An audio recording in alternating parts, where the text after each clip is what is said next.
Alors, dans le cadran de cash flow de Robert T. Kiyosaki, que je vais dessiner tout à l'heure, voilà, donc ça c'est le monde. C'est-à-dire dans ce cadran, Kiyosaki a montré comment chacun gagne ses sources de revenus. Vous allez voir que nous avons 4 types de personnes qui gagnent de manière différente leur vie, de manière différente leur argent. Donc, il y a ce qu'on appelle là, les employés. J'espère que vous allez bien voir, c'est eux. Le E, c'est les employés. En bas ici, c'est les T. Et ici, nous avons le P. Et ici, nous avons le I. Donc, ce qui veut dire que quoi? Les employés et les travailleurs indépendants qui sont côté gauche du cadran représentent 95% de la population. Et les investisseurs et les propriétaires d'entreprises représentent uniquement 5% de la population.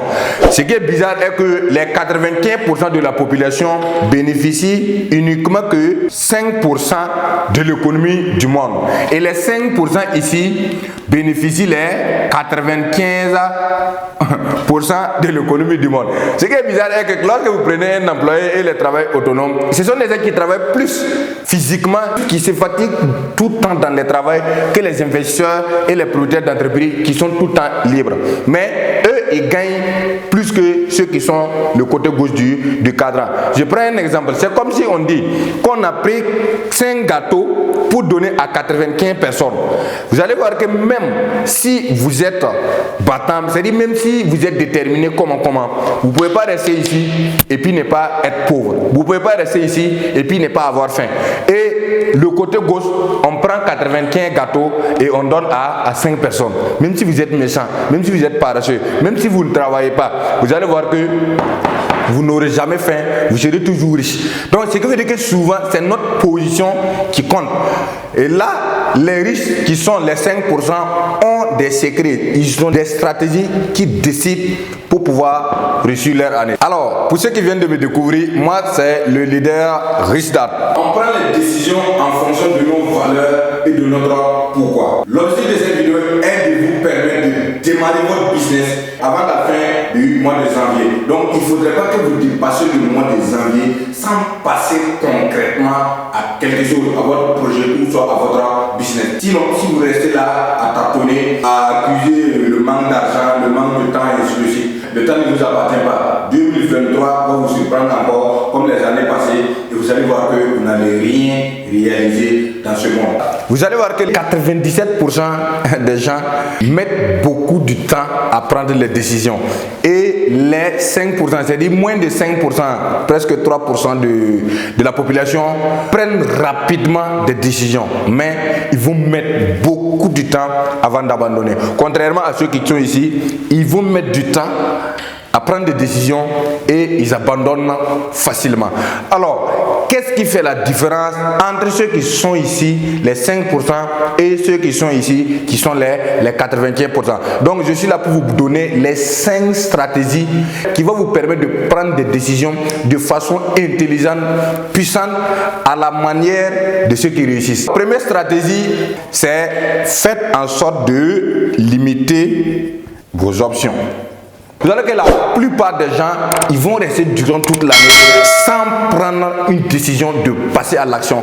Pourquoi? Parce qu'ils se posent beaucoup de questions. Ils se laissent allumer par la peur, par l'angoisse, le stress. Donc, par fini, il ne va pas faire un choix. Donc, vous devez limiter vos options si réellement vous voulez passer à l'action. Parce que, comme j'ai toujours dit, tu ne peux pas apprendre à nager en dehors de l'eau. Donc, c'est dans l'eau qu'on apprend à nager et on grandit. Donc, voilà pourquoi vous devez tout faire pour limiter vos options.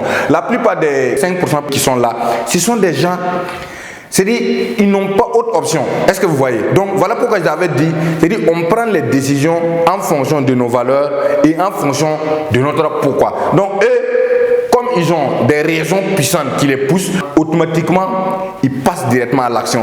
Et ceux qui sont ici, ils vont laisser ça à tergiverser, c'est-à-dire ils vont mettre du temps, tâtonner avant de prendre des décisions. Et la plupart des gens, par fini, c'est des mauvaises options. Deuxième stratégie, c'est surtout, sachez que lorsque vous prenez une décision, cela vous permet de savoir si la décision est bonne ou mauvais.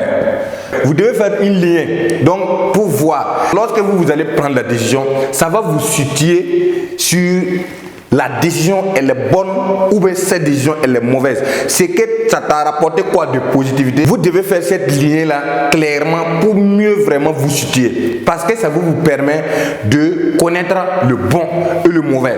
Je n'ai pas dit l'idéal ou soit je n'ai pas dit le parfait. Non, d'ailleurs, il n'y a rien de parfait. Il n'y a pas une opportunité, il n'y a pas un business qui est parfait. Voilà, mais au moins, ça vous permet de reconnaître le bon et de reconnaître aussi le mauvais. Donc, raison pour laquelle faites cette ligne-là, parce que c'est hyper important.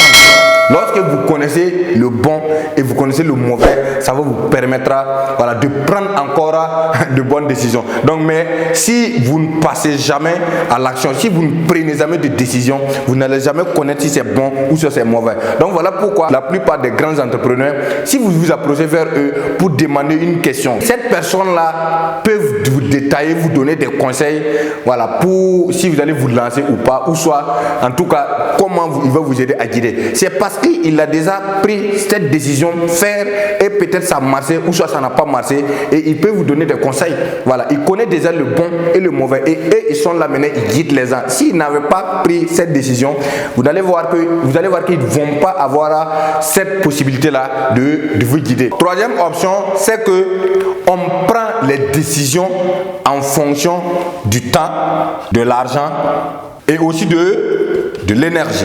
Lorsque on prend une décision, on prend la décision en fonction du temps, de l'argent que ça va nous coûter et aussi de l'énergie. Voilà pourquoi la plupart des grands entrepreneurs sont des gens qui savent l'importance du temps. La chose que vous avez la plus précieuse, c'est le temps. Donc, lorsqu'on prend une décision face à une opportunité, on se pose la question, le temps que ça va vous coûter. Si vous avez regardé, la plupart des entrepreneurs vont dire qu'ils vont quitter leur boulot parce qu'ils ont su, c'est pas que peut-être c'est qu'ils gagnent les petits, non, c'est le temps que ça les prenne en fonction de la rémunération. Parce que la chose que nous avons le plus précieux, c'est le temps. Donc nous devons faire beaucoup attention. C'est-à-dire, lorsqu'on prend des décisions, on prend les décisions en fonction du temps et aussi en fonction de l'argent que ça va nous coûter. Chose que les 5% accordent moins, parce que les 5%, ils ne vont pas prendre du temps, ils vont pas prendre une décision face à une opportunité, non, en fonction de l'argent seulement qui va les coûter, mais plutôt en fonction du temps. Pourtant, ceux qui sont ici, les 95%, c'est en fonction de l'argent que ça va les coûter. Et aussi, il y a l'énergie. Lorsque vous prenez une décision, c'est que vous allez dépenser encore d'énergie. Surtout face aux opportunités, face au business, il y a l'énergie qui va vous coûter aussi. C'est très bien de prendre les décisions en fonction de ces trois choses. Donc le temps, l'argent et puis l'énergie.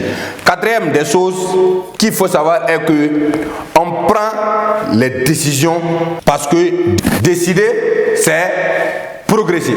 Lorsque vous prenez des décisions, peu importe le résultat qui va suivre, lorsque vous démarrez votre business, si ça marche, si ça ne marche pas, vous allez voir que la seule façon de faire pour grandir, c'est de prendre la décision. Parce que ça marche ou pas, de toute façon, vous aurez encore beaucoup d'expérience. Voilà pourquoi on dit en entrepreneuriat, on n'échoue pas. Soit on gagne, soit on apprend. Donc, vous devez savoir que le fait que vous preniez des décisions, c'est la chose qui va vous rendre encore grand, progresser, avoir l'œil clair, de quitter encore dans l'ignorance et connaître encore beaucoup plus. Donc, raison pour laquelle il ne faut pas rester là à ne pas décider. À partir de maintenant, il ne faut pas que janvier la finisse avant que tu passes à l'action, prendre ton premier business au sérieux et passer à l'action. Il ne faut pas avoir peur de saisir une opportunité. Saisis-le parce que au cas où si ça marche, tu es gagnant. Au cas où si ça ne marche pas aussi, il faut savoir que tu ne perds pas. Tu vas apprendre beaucoup de choses. Donc,